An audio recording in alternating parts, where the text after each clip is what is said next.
They messed with the wrong guy. Again, have you ever wondered what secrets hide behind the eyes of the people you pass every day without a second glance? The fluorescent lights of Meridian Corporate Tower hum their electric lullaby as dawn breaks over downtown Chicago. 27 floors of glass and steel pierce the morning sky, housing dreams, ambitions, and carefully guarded lies. But it's on the lowest level, in the building's forgotten corners, where our story truly begins. Lucas Harper moves through these corridors like a ghost made flesh. His cleaning cart wheels squeak against polished marble, the only sound announcing his presence in a world that has perfected the art of not seeing him. At 42, Lucas carries himself with the careful posture of a man who has learned that invisibility can be both a curse and a shield. His uniform, navy blue with maintenance stitched in fading white letters, hangs loose on his lean frame.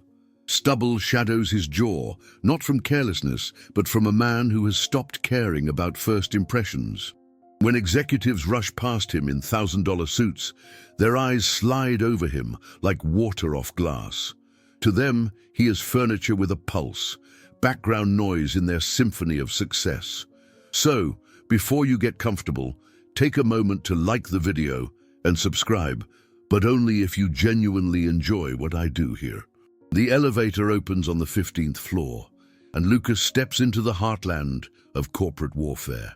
Marketing executives clutch coffee cups like weapons, their conversations sharp with the urgency of quarterly reports and client deadlines. He begins his routine, emptying wastebaskets filled with the discarded dreams of middle management, wiping down surfaces that reflect the ambitions of people who barely acknowledge his existence. "Watch where you're going, janitor boy," comes a voice from behind him. Marcus Steinberg, Senior Vice President of Operations, doesn't even pause as he shoulders past Lucas, nearly toppling the cleaning cart. Papers scatter like frightened birds, and Lucas kneels to gather them, his movements deliberate and unhurried. He has perfected this dance of humiliation, each step choreographed by years of practice. But if Marcus had looked closer, if anyone had bothered to truly see, they might have noticed something extraordinary in Lucas's eyes. A flicker of recognition, a depth that speaks of knowledge far beyond the contents of supply closets and the schedules of office cleaning. They might have seen the ghost of a man who once commanded respect in rooms where decisions worth millions were made with the stroke of a keyboard. The morning unfolds in its predictable rhythm. Lucas moves between floors like a guardian angel no one believes in, cleaning up messes both literal and metaphorical. He empties the trash of junior analysts who work 100-hour weeks, wipes down the conference tables where senior partners decide the fates of thousands, and restocks bathrooms where executives practice speeches that will either make or break careers. In the break room on the 21st floor, he overhears fragments of conversations that reveal more than their speakers realize. Whispered concerns about quarterly losses, nervous jokes about federal investigations, anxious discussions about security breaches that keep board members awake at night. Lucas absorbs these details like a sponge, filing them away in the vast catalogue of information that lives behind his carefully neutral expression. By lunch, the building buzzes with a different energy. The morning's caffeine has worn off, replaced by the restless hunger of people who measure their worth in billable hours and profit margins. Lucas retreats to the basement, to a maintenance room that has become his sanctuary. Surrounded by spare light bulbs and cleaning supplies, he unwraps a simple sandwich and allows himself 15 minutes of solitude. The afternoon brings its own challenges. On the 18th floor, he encounters Jennifer Walsh, the Director of Human Resources, leading a group of new interns on their orientation tour. 20-somethings fresh from prestigious universities, their faces bright with the arrogance of people who have never truly failed at anything. They wear their privilege like armor, their confidence unearned but absolute. "And this is our maintenance staff," Jennifer says, gesturing toward Lucas as if he were part of the building's architecture. "They keep everything running smoothly behind the scenes." Her smile is practiced, professional, and completely devoid of warmth. The interns barely glance in his direction, already dismissing him as irrelevant to their ascending trajectories. One intern, however, does notice him. Trent Marlowe, 23, Harvard MBA, and the son of a family whose name appears on hospital wings and university buildings. His gaze lingers on Lucas with the calculating interest of a predator sizing up potential prey. There's something cruel in his smile, something that speaks of a man who has learned to find entertainment in the suffering of others. As the group moves on, Trent deliberately brushes against Lucas's cart, sending cleaning supplies tumbling to the floor. "Oops," he says, his voice carrying just enough mock concern to maintain plausible deniability. "You should be more careful with that equipment." Lucas says nothing. He simply kneels and begins collecting the scattered bottles and rags, his face a mask of practiced indifference. But something flickers in his eyes. A shadow of the man he used to be, the man who once held the power to bring corporations to their knees with nothing more than a few keystrokes and an unshakable commitment to truth. If Trent had been paying attention, he might have noticed the way Lucas's hands moved with surprising precision, the careful grace of fingers that know their way around more than mop handles and spray bottles. He might have wondered why a janitor carries himself with the quiet confidence of someone who has seen boardrooms burn and emerge from the ashes unchanged. The day ends as it began, with Lucas moving through empty corridors as the last executives head home to their suburban kingdoms. He completes his final rounds, checks the locks on doors that guard secrets worth more than most people's annual salaries, and heads toward the parking garage where his 10-year-old Honda waits in the shadows between luxury sedans and imported sports cars. But as Lucas disappears into the Chicago night, one question hangs in the air like smoke from a distant fire. What happens when the invisible man decides he's tired of being unseen? If this story reminds you of something you've experienced, share your experience in the comments. It might touch someone's heart today. Now take a deep breath and prepare for a journey that might change how you see the world. Because tomorrow, the interns will return, and Trent Marlowe has already begun planning something that will test the limits of Lucas Harper's carefully constructed invisibility. But what none of them know, what none of them could possibly imagine, is that some ghosts are more dangerous when they're forgotten, and some men become most powerful when the world believes they have nothing left to lose. The Honda's engine coughs to life in the parking garage's fluorescent twilight, but Lucas doesn't drive home immediately. Instead, he sits in the driver's seat, staring at the concrete walls that have witnessed more confessions than most churches. His hands rest on the steering wheel, fingers that once danced across keyboards with the precision of a concert pianist. Now calloused from years of manual labor, memory is a dangerous thing. It creeps in when defenses are down, when the mind seeks refuge from present humiliation by retreating into past glory. Tonight, surrounded by the luxury vehicles of people who see him as nothing more than a service provider, Lucas allows himself to remember who he used to be. 8 years ago, Dr. Lucas Harper was a name that carried weight in cybersecurity circles. Not the janitor Lucas Harper who empties trash bins and scrubs toilets, but Dr. Lucas Harper, the digital forensics expert whose testimony could make or break corporate titans. He held a PhD in computer science from MIT, had published papers that redefined network security protocols, and commanded consulting fees that exceeded most people's annual salaries. His apartment then was a penthouse in Lincoln Park, all exposed brick and floor-to-ceiling windows overlooking Lake Michigan. Awards lined his walls like trophies of intellectual conquest. His closet held suits that cost more than his current monthly rent. He was invited to speak at conferences where audience members hung on his every word, where his insights could shift stock prices and influence federal policy. But brilliance, Lucas learned, becomes a liability when it threatens the wrong people. The case that destroyed his life began innocuously enough.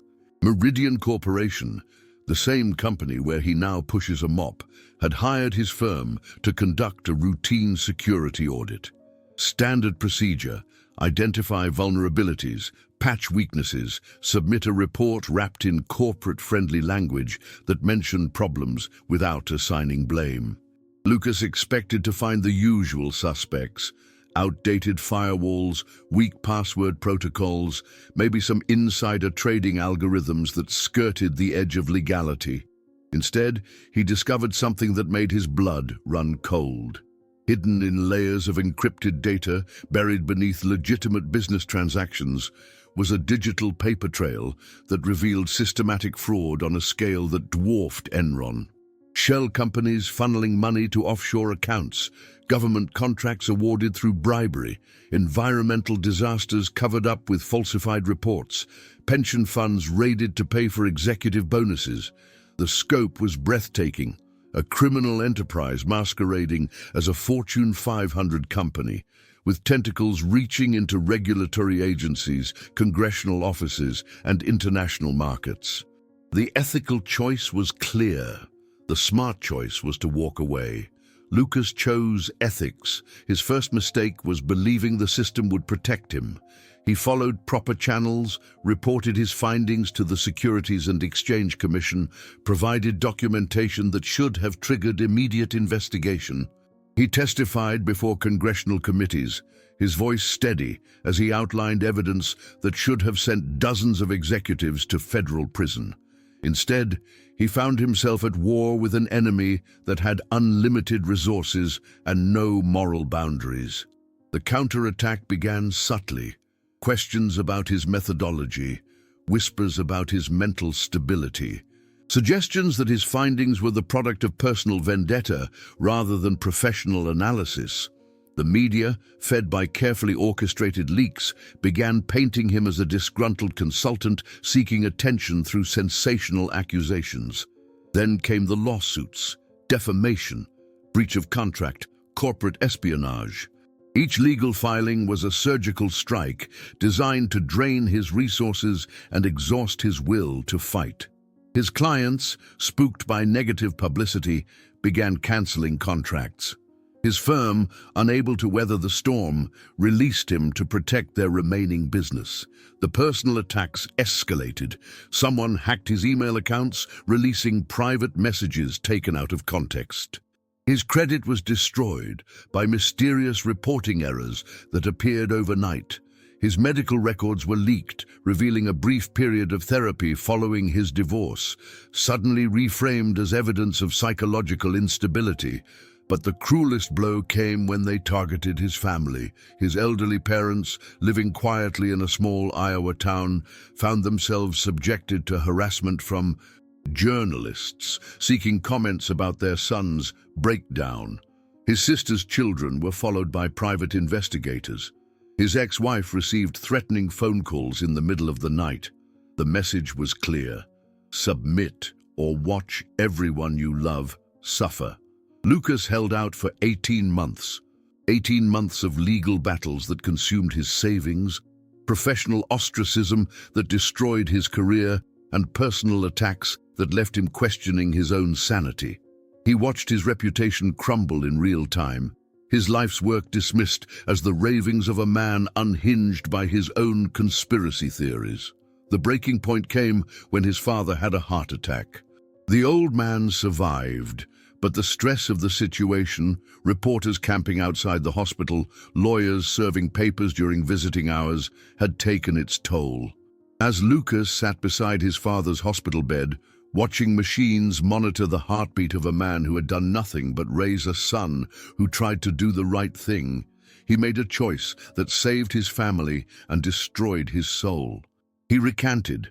In a carefully orchestrated press conference, Dr. Lucas Harper admitted to professional errors and personal bias that had led to inaccurate conclusions. He apologized to Meridian Corporation, agreed to a confidential settlement that included a lifetime gag order, and disappeared from public view. The vindication, when it came, was too little and too late. 5 years after Lucas's forced confession, a different whistleblower, one with better political connections and fewer vulnerabilities, exposed the same corruption. Meridian's executives were finally arrested, but by then, Lucas Harper had been forgotten. The man who had risked everything to reveal the truth became a footnote in a story that credited others with his discoveries. Now sitting in his car in the parking garage of the company that had stolen his life, Lucas stares at his reflection in the rearview mirror. The man looking back is a stranger, hair grayer, shoulders bent, eyes that have learned to avoid direct contact. But beneath the surface, something still burns: knowledge, truth. The understanding that justice delayed is not justice denied. It's justice waiting for the right moment to strike. He starts the engine and drives home to a studio apartment in a neighborhood where sirens sing lullabies and broken dreams litter the streets like autumn leaves. The penthouse is gone, replaced by 4 walls and a fold-out bed. The awards gathering dust in a storage unit he can barely afford to keep. The suits sold to pay for groceries and utilities. But the mind that once brought down corporate giants, that remains sharp as ever, hidden behind the facade of a man who has learned that sometimes the most dangerous place to be is completely invisible. As Lucas climbs the stairs to his apartment, he passes a mirror in the hallway. For just a moment, he allows himself to see not the janitor Lucas Harper, but the man he used to be, the man who could have been, the man who might yet be again. Because tomorrow, Trent Marlowe and his fellow interns will return to their games, their cruelty, their absolute certainty that they understand the rules of power. But what they don't know, what they can't possibly comprehend, is that they're not playing with a broken man seeking redemption. They're playing with a digital ghost who has spent 8 years learning patience, studying his enemies, and waiting for the perfect moment to remind the world that some truths are too dangerous to stay buried forever. Tuesday morning arrives with the cruel precision of a surgeon's blade. The elevator doors part on the 18th floor, and Lucas steps into what feels like a different universe than the one he left the day before. The air itself seems charged with a malicious energy that makes his skin crawl, and he quickly understands why. The interns have arrived in force. They occupy the common area like a conquering army, their designer laptops and artisanal coffee cups spread across tables meant for brief encounters. This is their territory now, and they want everyone to know it. 23 young men and women who have never known failure, never faced genuine adversity, never learned that privilege is not a birthright, but a loan that can be called in without warning. At their center sits Trent Marlowe, holding court like a king among courtiers. At 23, he possesses the kind of confidence that can only be purchased with generational wealth and reinforced by a lifetime of getting away with everything. His blonde hair is perfectly styled, his teeth are orthodontist perfect, and his smile carries the cold precision of someone who has learned to weaponize charm. But it's his eyes that tell the real story. They scan the room constantly, cataloging weaknesses, identifying targets, calculating the social mathematics of dominance and submission. When those eyes land on Lucas, who has begun his morning routine of emptying wastebaskets, they light up with the predatory gleam of a shark detecting blood in the water. "Well, well," Trent announces to his gathered audience, his voice carrying the theatrical projection of someone accustomed to commanding attention. "Look who's back, our favorite custodial engineer." The laughter that follows is sharp and immediate, the kind of pack response that signals acceptance among predators. Lucas continues his work, his movements steady and deliberate, but something in his peripheral vision catches their attention. A phone camera, now recording. "Hey, janitor guy," calls out Madison Pierce, a brunette whose daddy owns half of downtown real estate. Her voice drips with the fake sweetness of someone who has never had to work for anything she wanted. "What's your name? We want to make sure we get it right for our little documentary project." Lucas pauses, his hand resting on the rim of a wastebasket. He could lie, give them a false name, but lies have a way of unraveling at the worst possible moments. "Lucas," he says simply, his voice barely above a whisper. "Lucas," Trent repeats with mock enthusiasm, as if he's just discovered a new species. "That's perfect. Very ordinary, very forgettable." The camera continues recording, and Lucas realizes with growing dread that this isn't random cruelty. This is planned, orchestrated, designed for maximum humiliation and viral potential. The next hour unfolds like a masterclass in psychological warfare. The interns have turned harassment into performance art, each incident carefully crafted to appear accidental while maximizing Lucas's discomfort. They accidentally knock over his cleaning supplies, then film his reaction as he silently cleans up the mess. They block his path while pretending to have important conversations, forcing him to wait or find alternate routes. But Trent's masterstroke comes during the lunch hour. He has positioned himself near the elevator bank, where maximum foot traffic ensures the largest possible audience. When Lucas approaches with his cart, Trent times his movement perfectly, stepping directly into Lucas's path while typing on his phone. The collision is inevitable. Lucas's cart tips, sending cleaning supplies cascading across the polished marble floor. The crash echoes through the lobby like a thunderclap.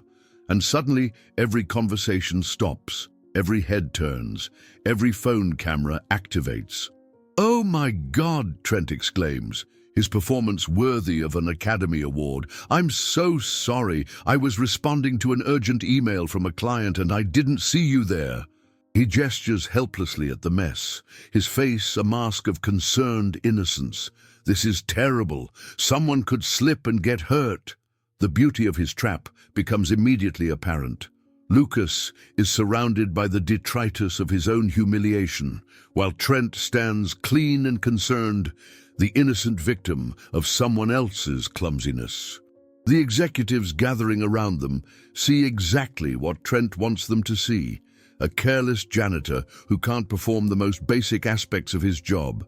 "Don't worry about it," Marcus Steinberg says, his voice carrying the dismissive authority of someone who has never doubted his place in the hierarchy. "Accidents happen. Just be more careful in the future, okay, Lucas?" The use of his name stings more than the rebuke. Marcus doesn't remember Lucas's name from kindness or respect, but from this moment of public failure. He has become memorable for all the wrong reasons. As Lucas kneels to collect the scattered supplies, the phones continue recording. He can feel the weight of their digital gaze, the knowledge that his humiliation is being preserved for posterity, packaged for social media consumption. The thought makes his stomach clench, but he forces himself to remain calm, methodical, invisible. But invisibility, he's learning, is no longer an option. The campaign escalates throughout the week. What starts as accidental encounters evolves into more elaborate pranks. His cart mysteriously develops a squeaky wheel that announces his presence from 50 feet away. His cleaning supplies are replaced with ones that leave streaks and residue, ensuring his work appears substandard. Anonymous complaints are filed about his performance, each one carefully worded to appear genuine, while slowly building a case for his termination.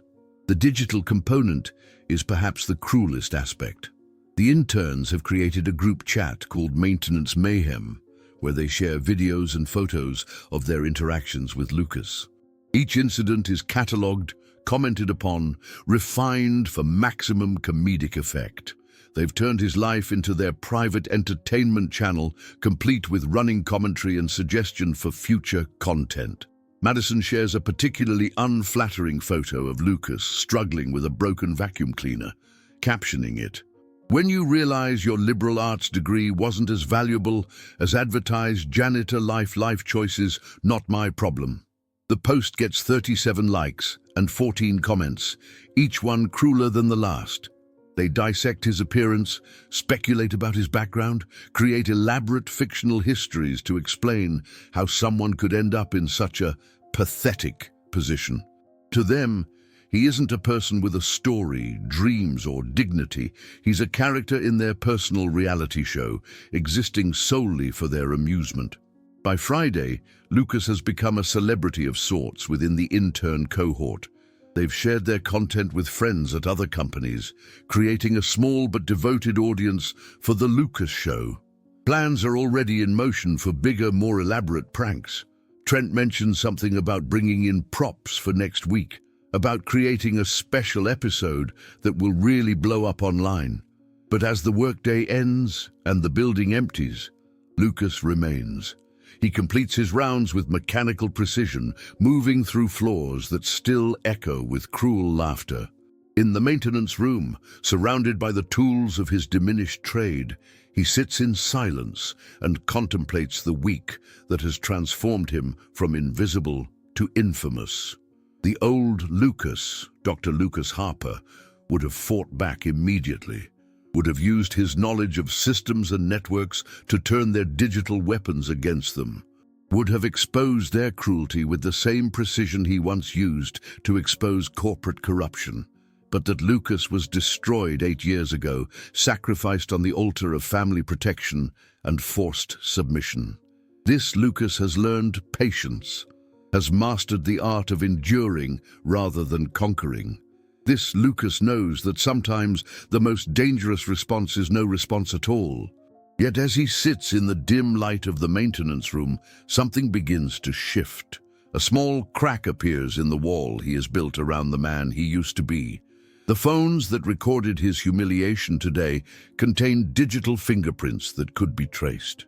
The social media accounts that mocked his existence leave trails that could be followed.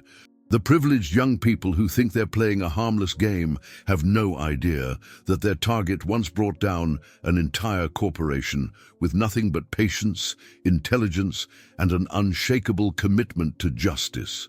The question is no longer whether Lucas will break. The question is, what will emerge when he finally allows himself to remember that some ghosts are more dangerous when they're forgotten, and some men become most powerful when the world believes they have nothing left to lose. And somewhere in the digital ether, a security camera has recorded everything. Every cruel laugh, every calculated humiliation, every moment of privileged cruelty, directed at a man whose only crime was existing in their presence. The same technology they're using to torment him is quietly, methodically documenting their own behavior. Justice, Lucas has learned, is often digital, and digital evidence never forgets. Monday arrives like a funeral procession, gray clouds pressing against the glass towers of downtown Chicago with the weight of impending judgment. Lucas enters Meridian Tower at his usual time, but something has changed in the building's atmosphere. The security guards avoid his eyes. The early arriving executives whisper in clusters, their conversations dying when he passes. Even the elevator seems to hold its breath as he rises through floors that once welcomed his invisibility, but now buzz with uncomfortable awareness. The weekend has not been kind to Lucas Harper, the janitor. Unknown to him, The Lucas Show has evolved beyond the intern group chat. Someone, probably Trent, though the digital breadcrumbs are carefully obscured, has compiled the week's worth of humiliation into a highlight reel. 3 minutes and 47 seconds of Lucas stumbling, cleaning up messes, enduring verbal jabs, all set to a soundtrack of mocking laughter and cruel commentary. The video has found its audience.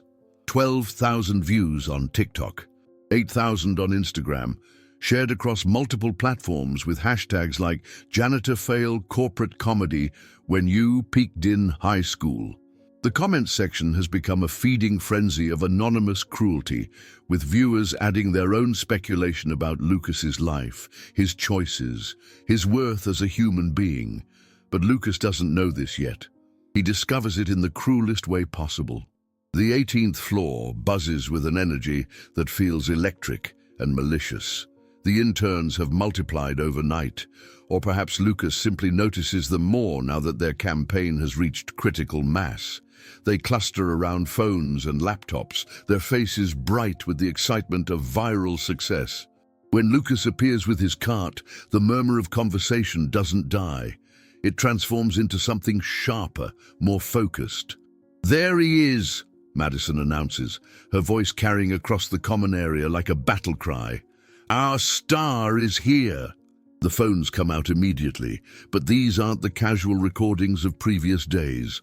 These are professional quality captures, multiple angles, coordinated timing. They've learned from their viral success and are now producing content with the precision of a media company.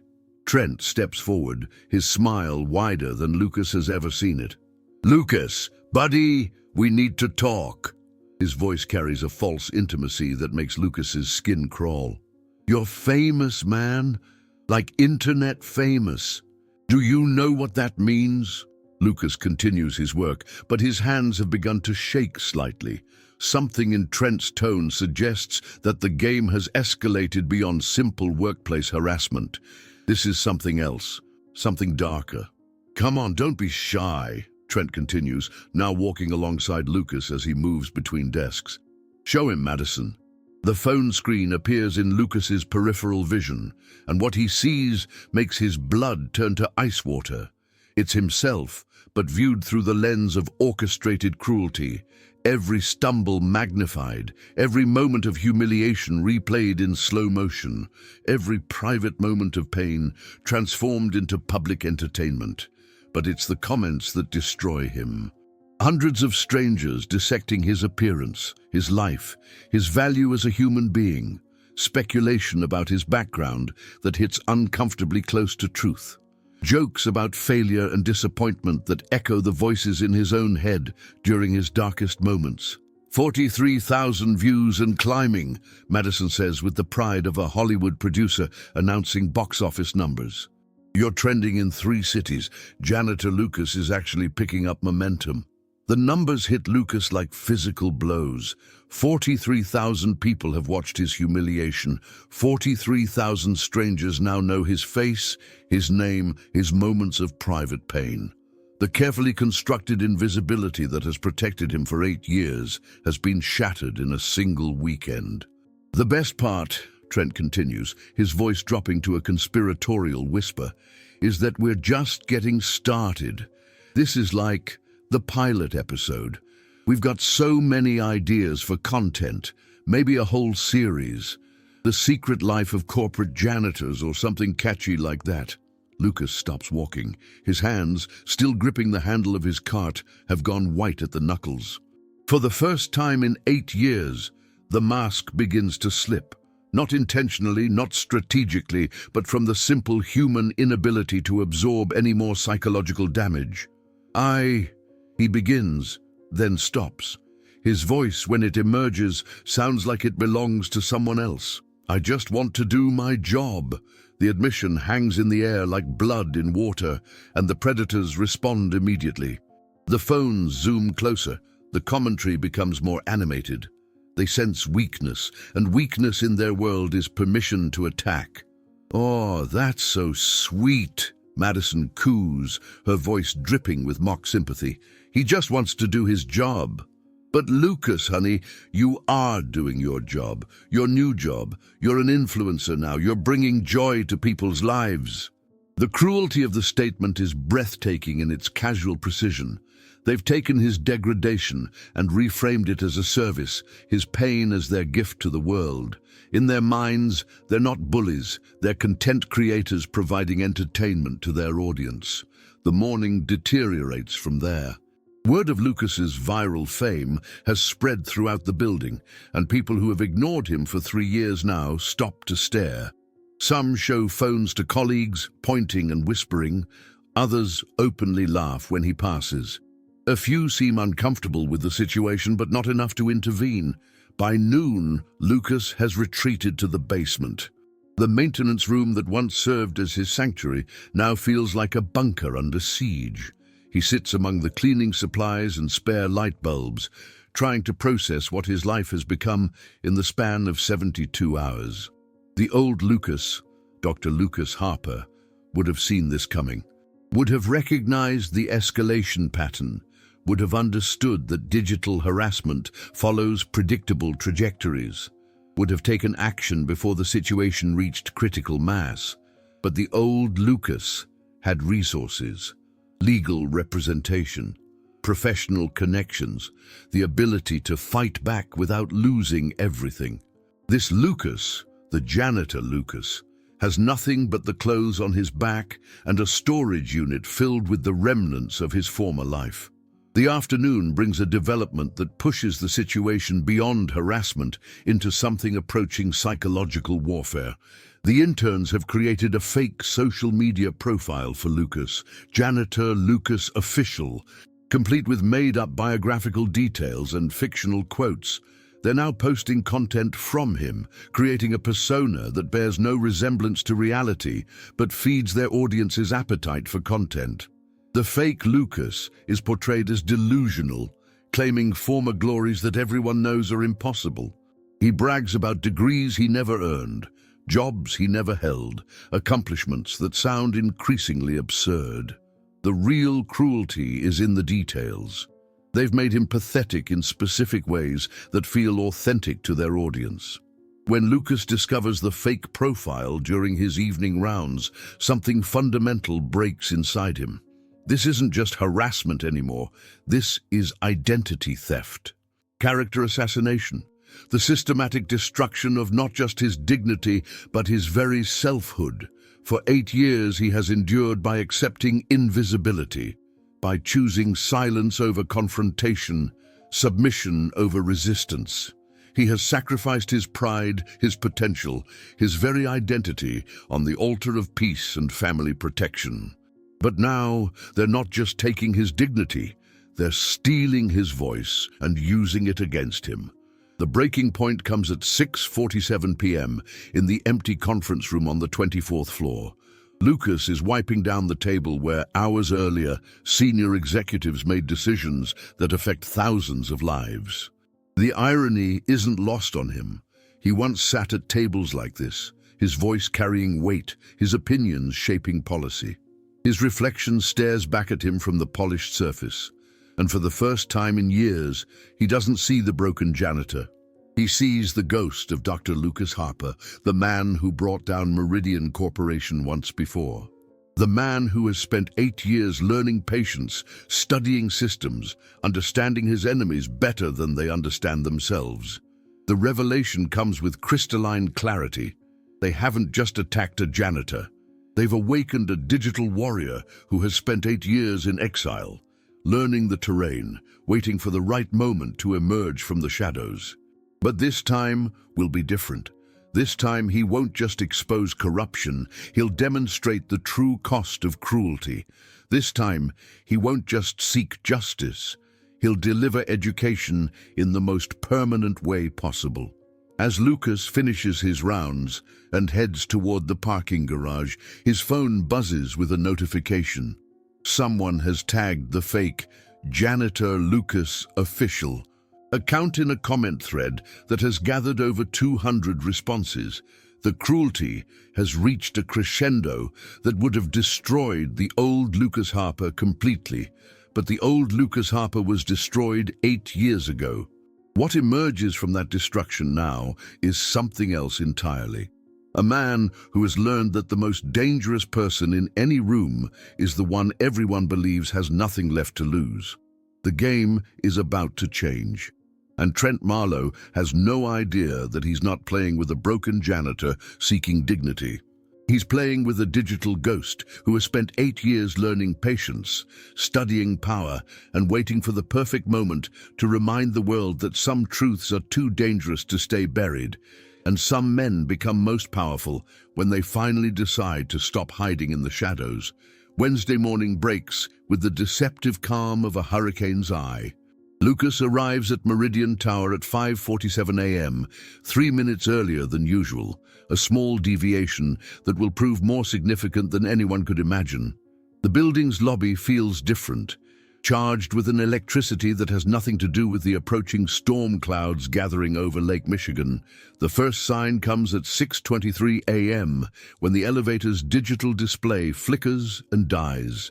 Lucas, riding to the 15th floor to begin his rounds, finds himself trapped between floors as the building's nervous system begins to convulse. Emergency lighting kicks in, bathing everything in red shadows that make the corporate tower feel like the belly of some dying beast. When the elevator finally lurches to the 15th floor and opens, Lucas steps into chaos. Computer screens flicker with error messages in languages that don't exist. Phone systems emit haunting electronic shrieks. The building's climate control has died, leaving the air heavy and stifling. But Lucas recognizes the symptoms immediately. This isn't mechanical failure or electrical malfunction. This is a coordinated cyber attack, surgical in its precision and devastating in its scope. Someone, or some group, has penetrated Meridian's digital infrastructure with the skill of a master surgeon and the intent of an executioner. As he moves through floors filled with increasingly panicked employees, Lucas observes the attack's methodology with the detached professionalism of his former life. The hackers aren't just destroying systems, they're demonstrating power. Trading algorithms designed to move millions are frozen mid-transaction. Client databases containing decades of financial records are corrupted beyond recognition. Security systems that protect industrial secrets are broadcasting their contents to anyone with an internet connection. By 7:30 a.m., Meridian Tower has become a digital war zone. Executives who arrived early huddle around dead phones, their faces pale with the realization that their empire is crumbling in real time. IT specialists run between floors like battlefield medics, their equipment useless against an attack that seems to anticipate every defensive measure. Lucas watches it all with the peculiar satisfaction of someone witnessing poetic justice. These are the same people who destroyed his life 8 years ago, who turned his truth-telling into career suicide, who forced him to recant evidence that could have prevented this very scenario. Now they're experiencing the digital apocalypse he once tried to help them avoid. But the satisfaction curdles when he realizes the attack's true scope. This isn't just about Meridian Corporation. The hackers have accessed client data spanning decades, pension funds, healthcare records, social security numbers of millions of innocent people. They've turned a justified attack on corporate corruption into potential devastation for countless victims who trusted the wrong company with their most sensitive information. The moral complexity hits Lucas like a physical blow. He could walk away, let the company that destroyed him burn in digital flames, claim the justice he was denied 8 years ago. Or he could act, reveal himself, risk everything to protect people who have no idea they're about to become collateral damage in someone else's war. The decision becomes inevitable when he reaches the 24th floor and encounters something that stops him cold. Trent Marlowe, the architect of his recent humiliation, sits at a conference table surrounded by laptops and phones, all displaying the same message. System compromised. Prepare for full disclosure. But Trent isn't panicking like the other executives. He's filming, creating content, turning a corporate disaster into social media opportunity. This is absolutely insane. Trent says to his phone camera, his voice bright with excitement, like the whole building is melting down, servers are dying, people are freaking out. This is going to be such epic content. He pans the camera across panicked executives, capturing their fear for his audience's entertainment.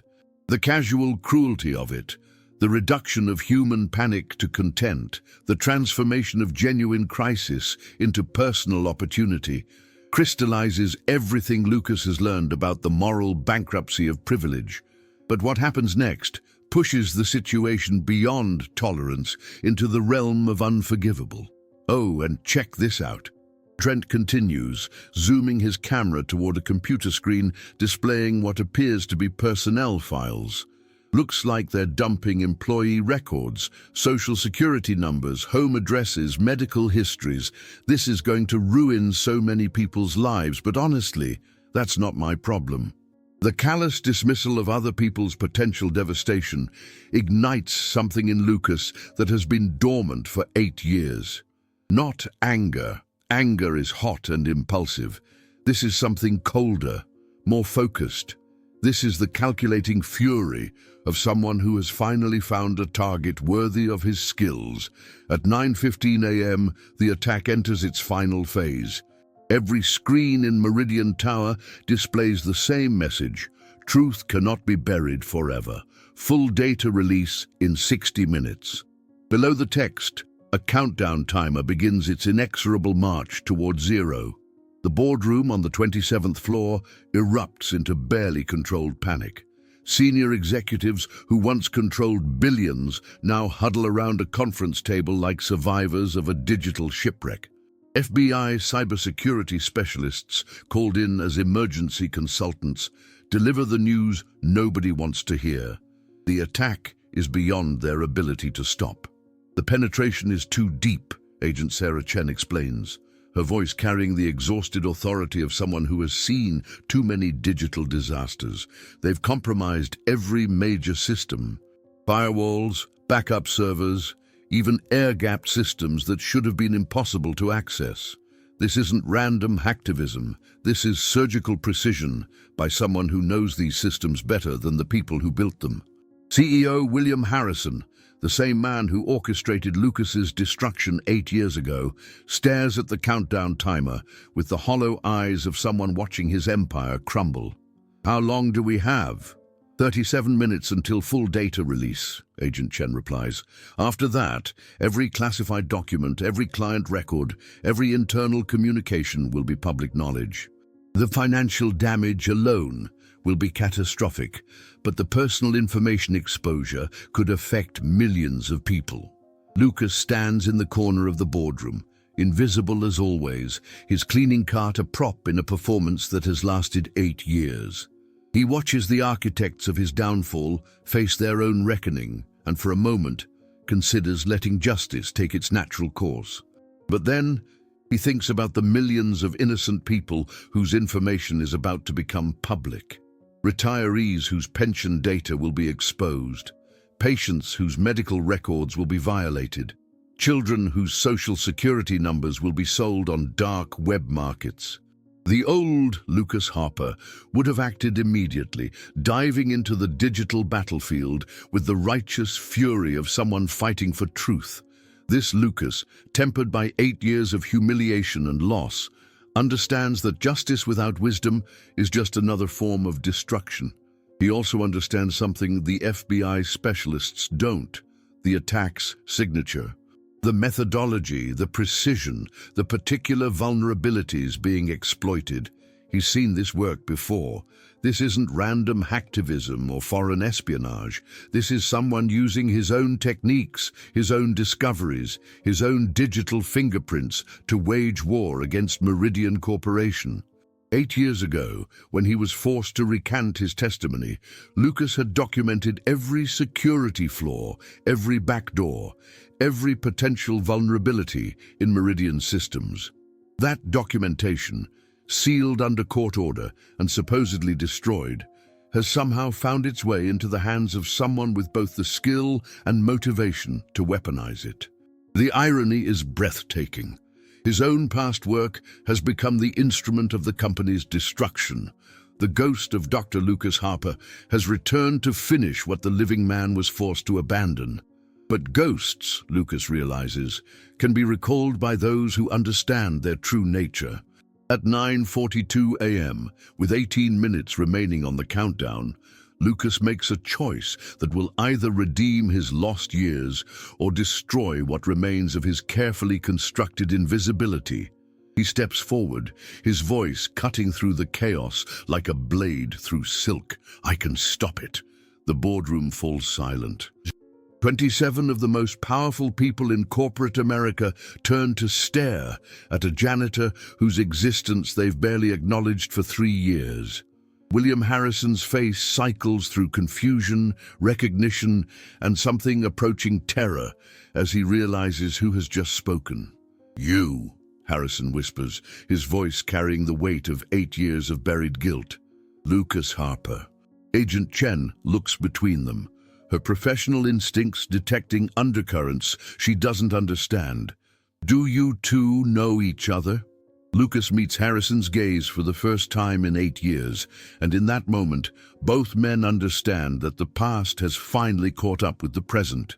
The janitor, Lucas Harper, is about to disappear forever, consumed by the resurrection of a digital warrior who has spent 8 years learning patience, studying his enemies, and waiting for the perfect moment to emerge from the shadows. "We have history," Lucas says simply, then turning to Agent Chen.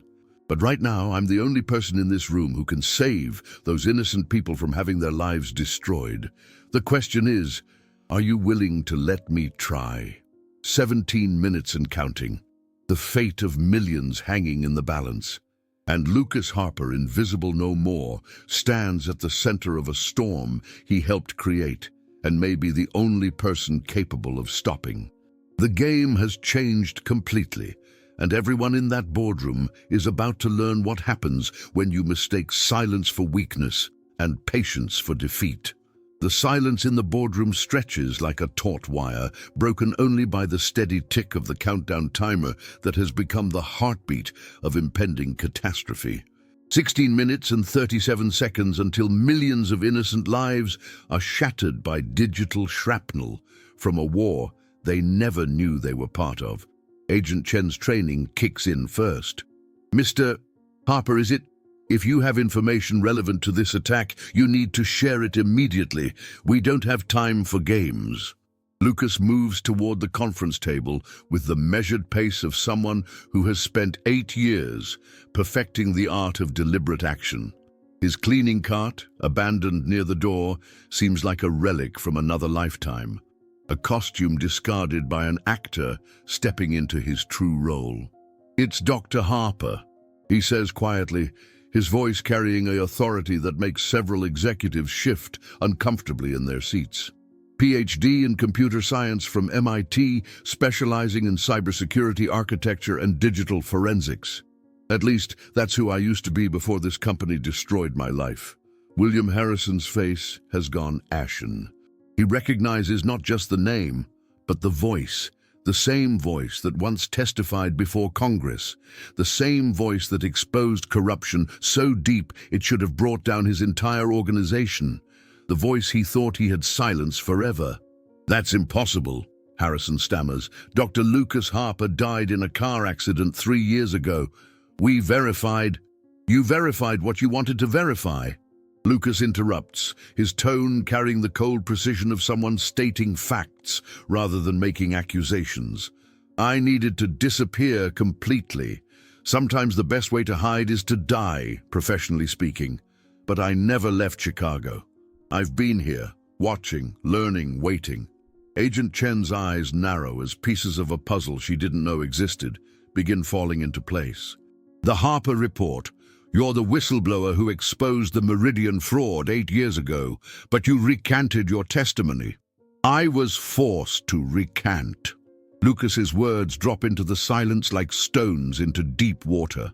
"Threatened, discredited, financially destroyed. They made me choose between my family's safety and my professional integrity. I chose family, but I never forgot the truth." The countdown timer shows 15 minutes and 11 seconds. "None of this matters now," Agent Chen presses. "Can you stop the attack or not?" Lucas approaches the main terminal where the hacker's message continues to pulse like a digital heartbeat. His fingers hover over the keyboard, and for a moment, muscle memory takes over. 8 years of janitorial work haven't erased the skills that once made him one of the most feared cybersecurity experts in the world. "The attackers are using my own research," he explains, his hands beginning to move across the keyboard with increasing speed. "The vulnerabilities they're exploiting, the backdoors they've accessed, I documented all of these 8 years ago. But there's something they don't know. His fingers dance across the keys with the fluid precision of a concert pianist returning to a beloved piece. Code flows across the screen in patterns that seem almost organic, defensive algorithms that adapt and evolve in real time. When I was forced to hand over my research, I included certain insurance policies, fail-safes, that would allow me to regain control if my work was ever weaponized. The attackers think they're using my discoveries against Meridian. They don't realize they're walking into a trap I set 8 years ago. The screens around the boardroom begin to flicker as Lucas's countermeasures take effect. The attack's progress slows, then reverses as defensive systems that have lain dormant for nearly a decade spring to life. But something goes wrong. Instead of simply stopping the attack, Lucas's intervention triggers something else entirely. New windows begin opening across every screen in the building. Not the hacker's work. This is something different, something that makes William Harrison's face go white with terror. "What are you doing?" Harrison demands, rising from his chair. Lucas doesn't look away from his screen. "I'm not just stopping the attack. I'm finishing what I started 8 years ago. The attackers accessed my old research, yes, but they also inadvertently gave me access to something I've been waiting 8 years to obtain. The screens now display a different kind of data. Internal communications, financial records, documents that were supposed to have been destroyed years ago. Evidence that paint a picture of corruption so vast and systematic that the original scandal Lucas exposed looks like a minor accounting error in comparison. "You see," Lucas continues, his voice carrying the calm satisfaction of someone watching a plan 8 years in the making finally come to fruition. "When you forced me to recant my testimony, you thought you were burying the truth. But truth has a way of preserving itself, and I've spent 8 years documenting every lie, every cover-up, every crime that followed." Agent Chen stares at the screens in growing amazement. This is evidence of ongoing fraud, tax evasion, money laundering. "How did you—" "I've been the invisible man for 3 years, Lucas replies. "I've cleaned offices where the most sensitive conversations happen. I've emptied waste baskets containing documents that should have been shredded. I've repaired computers that executives thought were broken, but were actually recording everything. You'd be amazed what people will say and do when they think the help can't hear them." The countdown timer shows 12 minutes and 43 seconds, but it's no longer counting down to data release. It's counting down to something else entirely. 8 years ago, you destroyed my life to protect your secrets, Lucas says, finally turning to face Harrison directly. "You turned my truth into lies, my integrity into a liability, my family into targets. You forced me to choose between justice and survival. I chose survival then. Today, I choose justice." The revelation cascades across every screen in Meridian Tower. Emails discussing bribes paid to federal regulators, video conferences where executives laugh about environmental disasters they've covered up, financial records showing pension funds looted to pay for luxury vacations and private jets, audio recordings of meetings where they discuss Lucas's destruction in casual clinical terms. But the most devastating revelation comes last. Security footage from 8 years ago showing William Harrison and his inner circle planning Lucas's professional assassination. Audio of conversations where they discuss not just discrediting his work, but ensuring he could never work in cybersecurity again. Plans to destroy not just his career, but his entire life. "You want to know the beautiful irony?"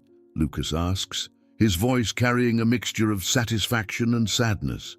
"The hackers who attacked you today, they're not strangers. They're former colleagues of mine, people whose careers you also destroyed when you buried my research. You created an entire network of digital ghosts who spent years waiting for the right moment to strike back." The countdown reaches 0. But instead of releasing private citizen data, it releases something far more damaging to Meridian Corporation. Every news outlet in the country receives a comprehensive package of evidence documenting decades of systematic fraud. Every regulatory agency gets detailed reports with supporting documentation.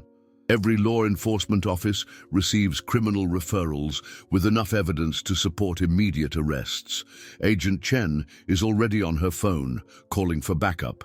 Not to stop the data release, that ship has sailed, but to begin what will become the largest corporate criminal investigation in American history. "You magnificent bastard," Harrison whispers, his voice carrying a mixture of rage and grudging respect. "You've been planning this for 8 years. Not planning," Lucas corrects. Hoping that justice delayed isn't always justice denied. Hoping that truth buried doesn't stay buried forever. Hoping that sometimes the invisible man can become the most visible person in the room when it matters most. The building's communication systems, now fully under Lucas's control, broadcast his voice to every floor simultaneously. Employees who have ignored him for 3 years, executives who have treated him as furniture, interns who have turned his life into entertainment, all of them hear his words with crystal clarity. "My name is Dr. Lucas Harper. For the past 3 years, I've worked among you as a janitor, invisible and ignored. Before that, I was the cybersecurity expert who tried to expose the corruption that's now being revealed. I was silenced, discredited, and forced into hiding. But I never stopped watching. I never stopped documenting.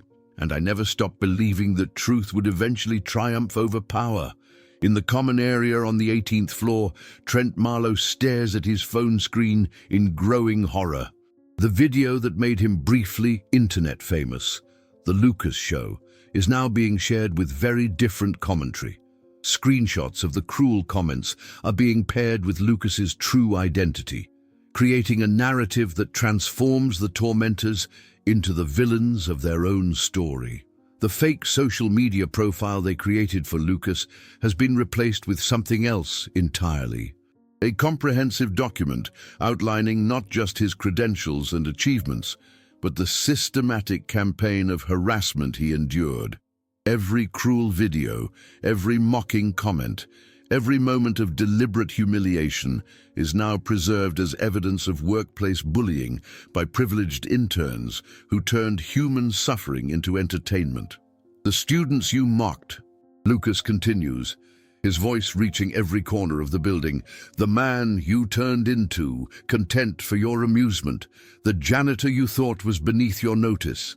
That man brought down this corporation once before, and he's doing it again today. As federal agents begin flooding into the building, as news vans gather outside, as the stock market begins its inevitable response to the revelations, Lucas Harper stands in the center of the storm he has spent 8 years preparing to unleash. The invisible man has become the most visible person in America. The janitor has reclaimed his identity as one of the most brilliant cybersecurity experts in the world. The victim has become the architect of justice, but perhaps most importantly, the man who was forced to choose between truth and survival has finally found a way to choose both. The game hasn't just changed, it's over. And Lucas Harper, no longer invisible, stands as living proof that some truths are too powerful to stay buried. And some men become most dangerous when the world believes they have nothing left to lose. 3 months later, the world has learned to pronounce the name Lucas Harper with the reverence reserved for modern digital prophets. The man who once pushed a squeaky cart through corporate corridors now commands audiences of thousands, his testimony reshaping federal cybersecurity policy and redefining corporate accountability standards across the globe. But today, as autumn paints Chicago in shades of gold and crimson, Lucas returns to Meridian Tower for the final time. Not as Dr.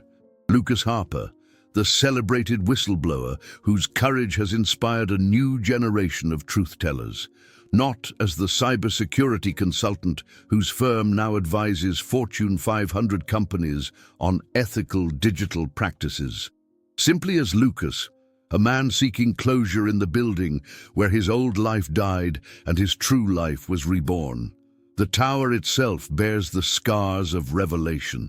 Meridian Corporation no longer exists, dissolved by federal order, its assets liquidated to compensate the victims of decades of fraud. The building now houses a different company, one that has implemented the Harper Protocols, a comprehensive framework for corporate digital ethics that Lucas developed during his 3 months as the most sought-after consultant in America. The lobby, once a temple to corporate power, now feels strangely subdued. New security guards nod respectfully as Lucas passes, their recognition tinged with the awe reserved for someone who has become legend. The elevators that once carried him unseen between floors now announce his presence with quiet dignity. On the 18th floor, where his torment reached its crescendo, Lucas finds a different world entirely. The common area that once buzzed with entitled cruelty now serves as a memorial of sorts, not to the company that fell, but to the principles that survived. A plaque near the windows bears a simple inscription: "Truth delayed is not truth denied," in memory of all who suffered in silence. The irony isn't lost on him that the space where Trent Marlowe and his cohorts turned human suffering into entertainment now hosts workshops on workplace dignity and digital ethics.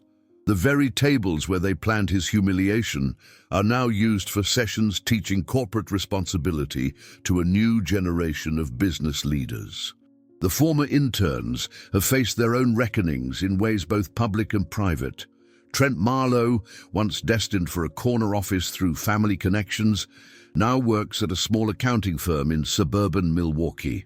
His Harvard MBA, once a golden ticket to unlimited privilege, became a scarlet letter when prospective employers discovered his role in the systematic harassment of a man whose brilliance they had failed to recognize. The viral videos that once brought him fleeting internet fame have been preserved for posterity, but with a different context entirely. They're now used in business ethics courses as case studies in privilege, cruelty, and the dangerous intersection of social media and workplace harassment. Trent Marlowe's name has become synonymous with the consequences of unchecked power and casual cruelty. Madison Pierce fared better, perhaps because her parents' real estate empire provided a softer landing. But the stain of association with the Harper incident followed her through 3 job changes and 2 attempts to rebrand herself on social media. The last Lucas heard, she was working for a non-profit focused on cyberbullying prevention, a irony so perfect it seemed scripted by a cosmic justice system with a sense of humor. But it's the broader impact that truly satisfies Lucas's sense of completion. The Harper revelations, as history has named them, triggered a cascade of corporate accountability measures that extend far beyond Meridian's crimes. The systematic documentation of executive communications, the recording of workplace interactions, the preservation of digital evidence, these have become standard practices that protect both companies and employees from the kind of abuse that once flourished in shadows. The legislation bears his name, the Harper Corporate Transparency Act, requiring companies above a certain size to maintain comprehensive digital records of executive communications and providing legal protection for employees who report ethical violations.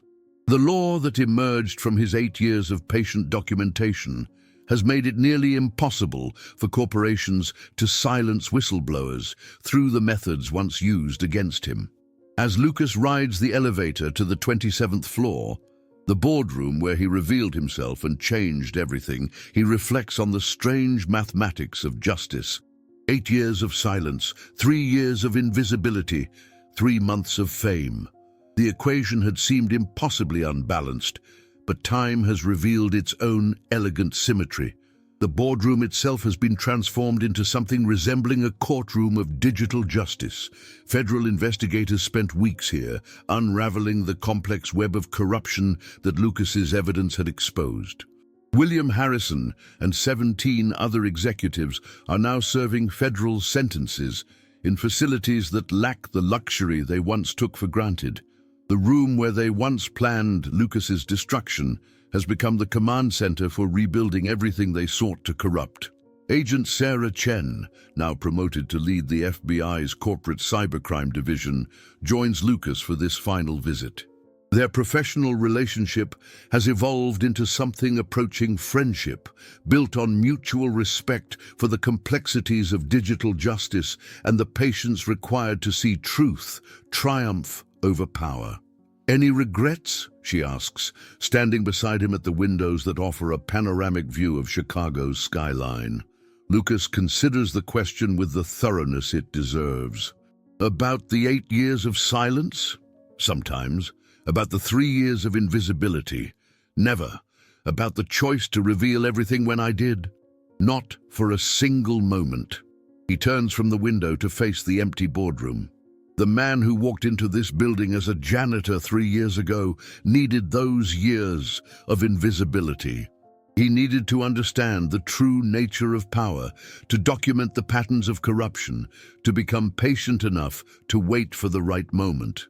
Dr. Lucas Harper, the whistleblower, was too angry, too righteous, too convinced that truth alone was enough. Lucas Harper, the janitor, learned that truth without strategy is just noise. The conversation is interrupted by a gentle knock on the boardroom door. A young woman enters, Sarah Kim, 24, a recent graduate of Northwestern's business program, who now serves as the building's new ethics coordinator. She carries herself with the careful confidence of someone who has learned that privilege must be earned through service, rather than claimed through birthright. "Dr. Harper," she says, her voice carrying genuine respect rather than the manufactured deference he once endured. "I wanted to thank you before you left. The program you helped design, the one that teaches incoming employees about workplace dignity and digital responsibility, it's already changing how people think about power and accountability." Lucas smiles, recognizing in her earnestness the echo of his younger self, before cynicism taught him the value of patience. "The real test isn't in the training sessions," he tells her. "It's in the quiet moments when no one is watching, when someone has power over another person's dignity. That's when character reveals itself." As Sarah leaves, Agent Chen observes, "She reminds me of you. Before everything happened. Still believes the system can work if good people make it work." "She's right," Lucas replies. "But she's also wrong. The system works when good people make it work and bad people believe they're being watched. The Harper protocols aren't just about transparency, they're about creating the technological infrastructure that makes it impossible for corruption to hide." The afternoon fades into evening as Lucas completes his final tour of the building. Each floor tells a different part of his story. The maintenance areas where he learned patience, the executive offices where he documented crimes, the common spaces where he endured humiliation that ultimately became the catalyst for justice. As he reaches the lobby for the last time, Lucas encounters one final reminder of how completely the world has changed. A group of new interns, fresh-faced, ambitious, carrying themselves with the confidence of youth, stops to ask for selfies with the famous Dr. Harper. They know his story, understand his significance, treat him with the respect his journey has earned. But what moves Lucas most is their questions, not about his fame or his success, but about his years of invisibility. They want to understand how someone survives systematic humiliation without losing their essential humanity. They're seeking wisdom about patience, about strategy, about the difference between surrender and tactical retreat. "The most important thing I learned," he tells them, "is that true power doesn't come from making people see you, it comes from seeing everything while remaining unseen." The janitor who empties your trash knows more about your character than your closest advisor. The maintenance worker who repairs your computer has access to more truth than your board of directors. Never forget that invisible doesn't mean powerless. Sometimes it means perfectly positioned. As Lucas walks out of Meridian Tower for the final time, the setting sun transforms the building's glass facade into a mirror that reflects both his journey and his destination. Behind him, the tower where he learned the true nature of power and patience. Ahead of him, a future where his hard-won wisdom will protect others from the kind of systematic cruelty he endured. The Invisible Man has become visible not through desperate attention-seeking, but through the patient accumulation of truth and the strategic revelation of justice. The janitor has reclaimed his identity not by abandoning his humility, but by transforming it into strength.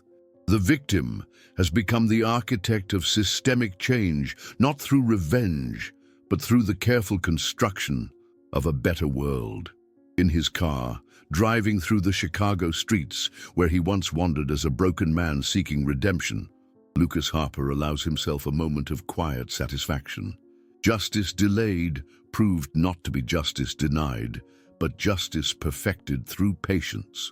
Truth buried became truth preserved, waiting for the right moment to emerge and change everything. The game that began with casual cruelty in a corporate tower has ended with systematic transformation of how power operates in the digital age. And Lucas Harper, no longer invisible, no longer broken, drives toward a future where his 8 years of suffering have been transformed into protection for countless others who deserve dignity, respect, and the chance to be seen for who they truly are. Sometimes the most powerful person in the room is the one everyone believes has nothing left to lose. Sometimes the most dangerous ghost is the one that everyone thinks is dead. And sometimes the most profound victory comes not from defeating your enemies, but from building a world where their cruelty becomes impossible. Lucas Harper has learned all of these truths, and in learning them, he has become something more powerful than the brilliant doctor. Harper, who first walked into Meridian Tower 8 years ago, he has become a man who understands that true justice isn't about settling scores. It's about ensuring that the score never needs to be settled again. If this story touched you, share in the comments what moved you most. And send this video to someone who needs to hear it today. Someone who feels invisible, someone who has been diminished by others' cruelty, someone who needs to remember that patience and truth, when combined with strategy and courage, can change the world. Because in the end, that's what Lucas Harper's story teaches us. Never judge a man by his uniform, never mistake silence for weakness, and never forget that some people become most powerful when the world believes they have nothing left to lose.